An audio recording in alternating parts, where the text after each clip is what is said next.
बॉलीवुड में हमने बहुत से सेलिब्रिटीज़ को रातों रात फेमस होते देखा है।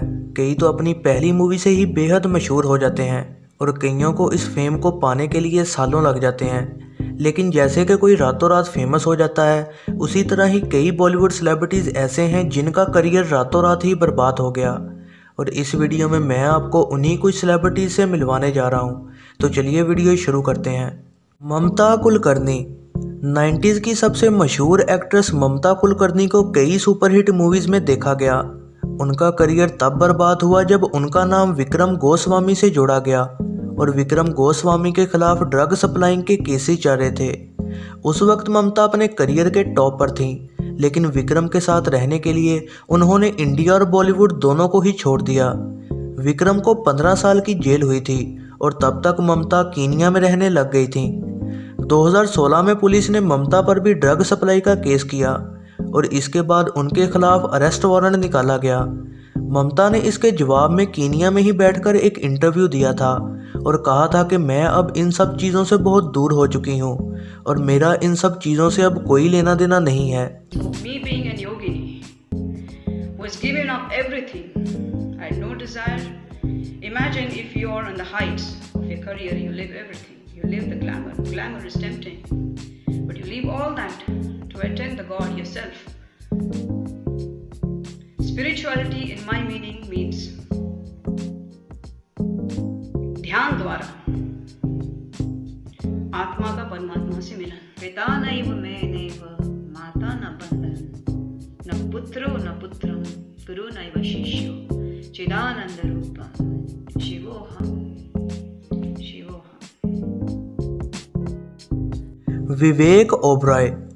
विवेक का बॉलीवुड में आगाज़ बहुत ही ज़बरदस्त रहा था, जहां उनकी मूवीज़ साथिया और कंपनी की कामयाबी को देखकर विवेक का फ्यूचर बहुत ही कामयाब माना जा रहा था। लेकिन फिर विवेक और ऐश्वर्या के अफेयर की खबर आई और इस बात पर सलमान खान ने विवेक को धमकाना शुरू कर दिया। फिर इसके रिप्लाई में विवेक ने प्रेस कॉन्फ्रेंस बुलाई और इस इंटरव्यू में उसने पूरी दुनिया के सामने सलमान खान को चैलेंज किया। Salman Khan called me on my phone. उन्होंने मुझे मेरे मोबाइल पे फ़ोन किया डायरेक्टली और मैंने फ़ोन उठाया। मुझसे बात करने लगे। शुरुआत में ही जब उन्होंने बात की तो मुझे लगा कि उन्होंने खूब शराब पी रखी थी, शराब के नशे में धुत थे। इतनी मतलब गटर से गंदी ज़बान इस्तेमाल की, इतनी गंदी गालियाँ कि मुझे कहते हुए शर्म आती है। उन्होंने कंटिन्यू करते गए और उन्होंने इन सभी औरतों के बारे में, इंक्लूडिंग जो मेरी मंगेतर थी गुरप्रीत, उनके बारे में बहुत गंदी, बहुत ही डेरोगेटरी, बहुत ही डिमीनिंग, बहुत चीप बातें की। फिजिकल डिस्क्रिप्शंस के बारे में बात किया और गंदे क्वेश्चंस पूछे मुझसे। तो फिर मैं उनसे कहने लगा कि सलमान स्टॉप इट। इस प्रेस कॉन्फ्रेंस के बाद उनका करियर वैसा बिल्कुल न रहा जैसा उन्होंने सोचा हुआ था। कई बॉलीवुड प्रोड्यूसर्स ने उन्हें साइड पर कर दिया, क्योंकि कोई भी प्रोड्यूसर सलमान खान के खिलाफ कभी भी नहीं जाना चाहता था और फिर विवेक को लीड एक्टर की बजाय साइड रोल्स में देखा जाने लगा। 2004 से लेकर अब तक विवेक की जितनी भी लीड रोल वाली मूवीज़ थीं वो फ्लॉप ही रही हैं। विवेक ने अपने कई इंटरव्यूज़ में ये कहा है कि उनका सलमान खान को ओपनली चैलेंज करना उनकी सबसे बड़ी गलती थी। शक्ति कपूर। अपनी कॉमेडी और अपने नेगेटिव कैरेक्टर्स की वजह से मशहूर होने वाले शक्ति कपूर एक टाइम पर बॉलीवुड के बहुत ही हिट एक्टर हुआ करते थे, लेकिन 2005 में उन्हें एक स्टिंग ऑपरेशन में कास्टिंग काउच का मुजरिम पाया गया। तो फिर उसके बाद like then I have to meet producers. वो सब मैं करूँ, ये ना करूँगा। My secretary will take you. Nobody will touch you because I said it's better in this line to know one person than know 2,000 persons. That's very true. See, Aishwarya met Subhash. Rani. Rani met Yash. Johar. And this girl, Preeti. She met. Again Joes. Acha. She had to just do it once. What? 200 people. इस video में देखा जा सकता है कि कैसे शक्ति कपूर एक undercover news reporter को कास्टिंग काउच के लिए मना रहे हैं और इसके साथ साथ वो बॉलीवुड की कई हिट एक्ट्रेसेस जैसे कि रानी मुखर्जी, ऐश्वर्या और प्रीति जिंटा की मिसालें दे रहे हैं कि वो भी कास्टिंग काउच की वजह से ही एक्ट्रेसेस बनी हैं। जैसे ही ये स्टिंग ऑपरेशन टीवी पर आया वहीं पर ही शक्ति कपूर का करियर भी ख़त्म हो गया। कोई भी प्रोडक्शन हाउस और एक्टर्स शक्ति कपूर के साथ काम करना नहीं चाहते थे।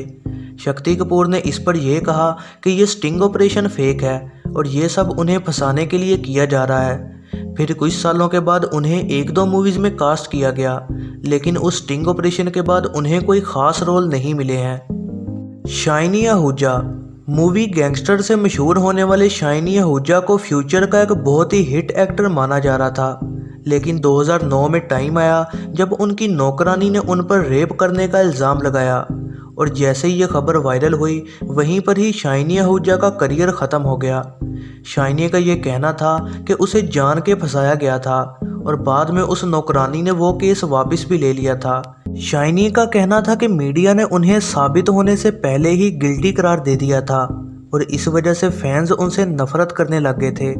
शाइनी को कई महीनों तक जेल में भी रहना पड़ा और इसके बाद जब केस वापस ले लिया गया तो उन्होंने फिल्मों में आने की कोशिश की, लेकिन किसी ने भी उनको कास्ट ना किया।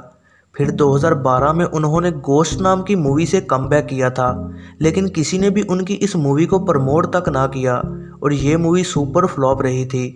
और फिर इसके बाद 2015 में शाइनी वेलकम बैक मूवी में नजर आए, लेकिन फिर इसके बाद उनको किसी और मूवी में नहीं देखा गया। शाइनी का कहना है कि उस कंट्रोवर्सी के बाद मेरा करियर और लाइफ बर्बाद हो गई। मीडिया ने मुझे इस तरह से दिखाया कि सभी को यही लगा कि मैं गिल्टी हूँ। Right from day one, there was selective false stories planted by the police in the media. Before I entered the court, I was already convicted in the eyes of people. Mandakini. Film Ram तेरी गंगा मैली से मशहूर होने वाली actress Mandakini का career उस time Bollywood में top पर जा रहा था। मंदाकिनी अपने सिर्फ 6 साल के करियर में 40 से भी ज़्यादा मूवीज़ कर चुकी थीं, लेकिन फिर 1994 में दुबई में क्रिकेट मैच के दौरान मंदाकिनी को अंडरवर्ल्ड डॉन दाऊद इब्राहिम के साथ लाइव टीवी पर देखा गया और इस वीडियो की वजह से एक बहुत बड़ी कंट्रोवर्सी खड़ी हो गई। मंदाकिनी का करियर दाऊद इब्राहिम के साथ नजर आने पर चंद सेकंड्स में ही ख़त्म हो गया था। इसी वजह से पुलिस मंदाकिनी से मिलना चाहती थी, लेकिन वो इस इंसिडेंट के बाद इंडिया आई ही नहीं और काफ़ी देर तक वो दुबई में ही रहीं। खबरों में तो ये तक कहा जा रहा था कि मंदाकिनी और दाऊद इब्राहिम का आपस में अफेयर रहा है। इस पर मंदाकिनी ने यह कहा कि उस वक्त बॉलीवुड का कल्चर ही ऐसा था कि आप इन जैसे लोगों से दूर नहीं भाग सकते थे। फिर जब मंदाकिनी इसके बाद इंडिया आई तो उन्होंने मूवीज़ में आने की दोबारा कोशिश की, लेकिन दाऊद इब्राहिम के साथ नज़र आने की वजह से सभी ने ही उनके साथ काम करने से इनकार कर दिया। आजकल मंदाकिनी मुंबई में ही रहती हैं। विनोद कांबली। एक वक्त था जब सचिन तेंदुलकर और विनोद कांबली का नाम एक साथ लिया जाता था, लेकिन सचिन के करियर के जैसे कांबली का करियर कामयाब ना रहा। क्रिकेट से रिटायरमेंट के बाद उन्होंने मॉडलिंग से लेकर मूवीज़ तक में ट्राई किया, लेकिन उन्हें कोई कामयाबी हासिल ना हुई। फिर वक्त आया जब कांबली को न्यूज़ चैनल्स में एज अ क्रिकेट एक्सपर्ट देखा गया। फिर एक दिन लाइव टीवी पर उन्होंने ये कहा कि 1996 के वर्ल्ड कप में श्रीलंका और इंडिया का मैच फिक्स किया गया था। मैं कभी अपने देश से गद्दारी नहीं करूंगा, अपनी टीम से गद्दारी नहीं करूंगा। मैं ये आज इसलिए आज मेरा मन हल्का हो गया, क्योंकि ये 96 का मैच मैं लाइफ में कभी नहीं भूल सकता हूं, क्योंकि ये मैच के बाद मेरा करियर खत्म किया गया। अपनी बात को साबित करने के लिए उनके पास कोई सबूत नहीं था और लोगों का मानना यह था कि ये सब टीआरपी पाने के लिए किया गया था। इस इंटरव्यू के बाद उनको बहुत क्रिटिसाइज किया गया और ऑडियंस ने उनको सीरियस लेना बंद कर दिया। तो ये थी दोस्तों आज की वीडियो। उम्मीद है आप सबको पसंद आई होगी। ऐसी ही नई वीडियोस के लिए चैनल पर बने रहें, सब्सक्राइब करें और बेल नोटिफिकेशन को ऑन करना ना भूलिएगा।